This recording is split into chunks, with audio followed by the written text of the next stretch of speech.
भी भाजपा क्रिश्चियनों के खिलाफ, ट्राइबलों के खिलाफ जो रिजल्ट लोकसभा चुनाव में मिला था वह रिजल्ट विधानसभा में देने के लिए वे लोग तैयार हैं। जब जब भाजपा विभाजन करने में कामयाब रही है, इंडिया गठबंधन के काम को देख चुकी है। अब मत विभाजन नहीं होने वाले। जो लोकसभा, हमको नुकसान हमारे विभाजन से होता है। इस वक्त हमारे साथ बातचीत करने के लिए कोलेबीरा विधायक नमन विकसल कोंगाड़ी मौजूद हैं। बातचीत करेंगे कि पार्टी ने एक बार फिर से आप पर भरोसा जताया है। क्या कुछ कहेंगे, किस तरीके से तैयारी जो है आपके क्षेत्र में चल रही है? सबसे पहले तो मैं हमारे केंद्रीय नेतृत्व, स्टेट नेतृत्व और डिस्ट्रिक्ट नेतृत्व और हमारे क्षेत्र के जनता से, जिन्होंने सर्वे में सिग्नल दिया पार्टी को, इसके लिए मैं बहुत बहुत धन्यवाद देता हूं। क्या लगता है जीत की हैट्रिक इस बार बना पाएंगे? क्योंकि 2018 में बाई इलेक्शन आपने जीता, उसके बाद 2019 में आपने जीत हासिल की, तो क्या लगता है जितनी तैयारी आपकी ओर से की गई है, जीत की हैट्रिक लगा लेंगे? पूरे 5 साल में कोशिश किया हूं। जो गलत नीतियां थी, जिनके कारण लोगों को परेशानियां थी, उन्हें खत्म करने का कई योजनाएं इनके लिए लाने का प्रयास किया और हमारी सरकार ने इनके चेहरे में खुशी लाने का काम किया है।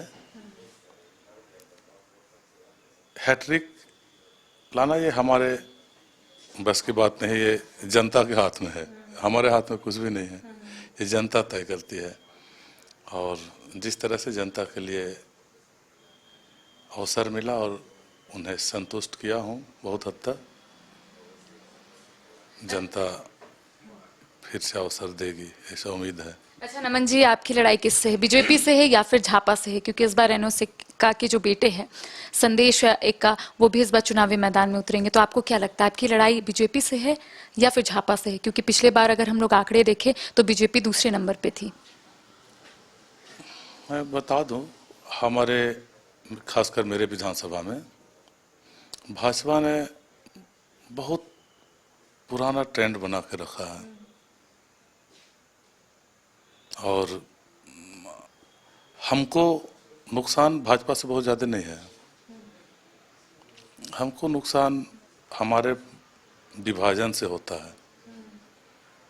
तो जब जब भाजपा विभाजन करने में कामयाब रही है, तब तक भाजपा जीतती रही है और अब जनता समझ चुकी है,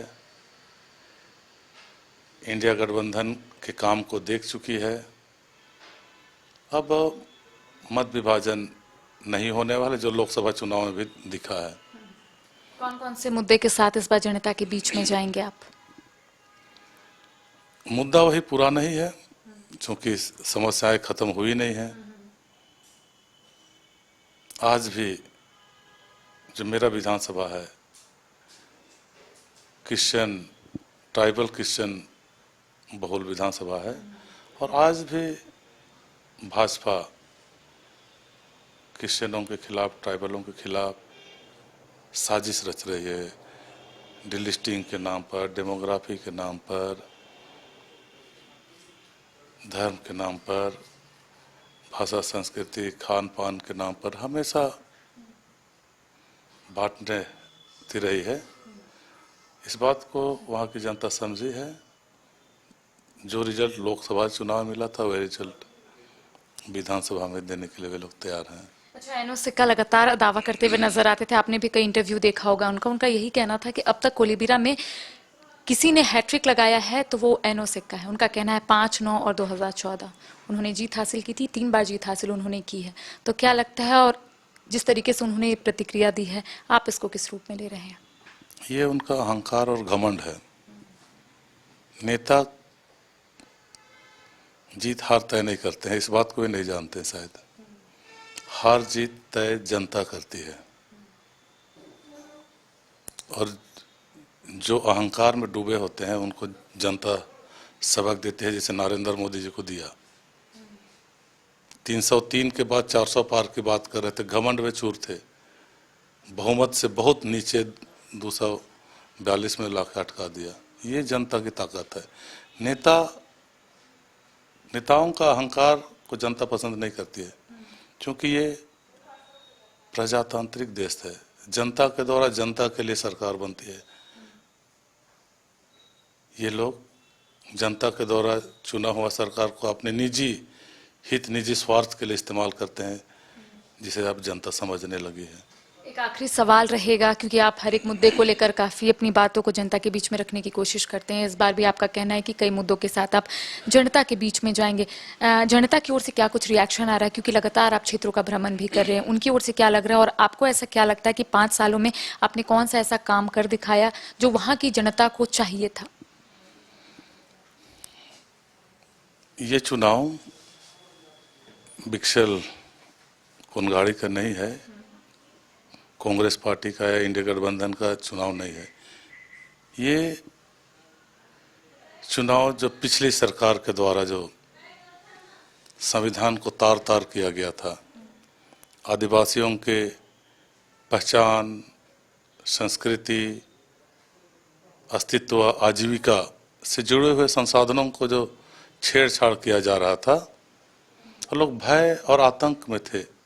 और इनकी गलत नीतियों के कारण, चाहे नोटबंदी हो, चाहे जीएसटी हो, चाहे गैस सिलेंडर का दाम बढ़ना या पेट्रोल डीजल का दाम बढ़ना, जो भी ये कमाते थे अपने खून पसीना बहाकर, सारा पैसा सामान खरीदने में और आने जाने में खर्च हो जाता था। एक भी पैसा परिवार नहीं बचा पाता था। आज हमारी सरकार की बेहतरीन नीतियों के कारण लोगों के चेहरे में खुश हैं। कई योजनाएं हैं हमारे पास, एक योजना नहीं। हरा कार्ड, दाल फ्री, बुजुर्ग माँ बाप को धोती साड़ी लुंगी फ्री, उसी तरीके से सर्वजन पेंशन ला के सभी बुजुर्ग माँ बाप को सम्मान देना, सभी के लिए सर्वजन पेंशन को लागू करना, ज़्यादा लोगों को लाभ देने के लिए उम्र सीमा 60 से घटाकर 50 में लाना, फिर मैया समान योजना, फिर बच्चों के लिए, स्कूल पढ़ने वाले बेटियों के लिए सावित्री बाई फुले किशोरी समृद्धि योजना, बिजली बिल माफ़ी, बकाया बिजली बिल माफ़ी, अब आवास के नाम पर 2 गुना आवास के नाम के लिए राशि, केसीसी लोन माफ़ी, इतना माफ़ी का योजना चलाए। और इन्होंने जो इसको बंद कराने के लिए हाईकोर्ट का सहारा ले जनहित याचिका दायर करवाया, और इन्होंने आरोप लगाया ये लोग वोट के लिए राजनीति करते रहे। लोकतंत्र में वोट ही के लिए तो करते हैं। आपको भी पब्लिक समय दिया था, मौका दिया था, 18-19 साल सरकार चलाने का अवसर दिया था, लेकिन आपने उस अवसर को किन के लिए? पूंजीपतियों को खुश करने के लिए, नेता अफसरों का पॉकेट भरने के लिए उस समय को व्यतीत किया। ये सरकार गरीबों की सरकार है। ये सरकार इस बात को जानती है कि जनता के द्वारा जनता के लिए सरकार है, और खजाना जनता का है। जनता को लुटा रहे हैं, जिनकी संपत्ति उनको लुटा रहे हैं, और उनके समय में जनता की संपत्ति को पूंजीपति, अफसर और नेता मिल बांट कर खा जा रहे थे। इस बात को जनता समझ रही है। लोगों के चेहरे में खुशियां हैं। इस खुशी को नहीं खोना चाहती है झारखंड की जनता। तो देखिए, कांग्रेस ने लिस्ट जारी कर दी है और एक बार फिर से नमन विक्सल कोंगाड़ी चुनावी मैदान में है। इनका कहना है कि कई ऐसे मुद्दे हैं जिसको लेकर ये जनता के बीच में भी जाएंगे। तमाम अपडेट हम अपने दर्शकों तक पहुंचाएंगे। फिलहाल मुझे और सहयोगी राज पल्लव को दे इजाजत। नमस्कार।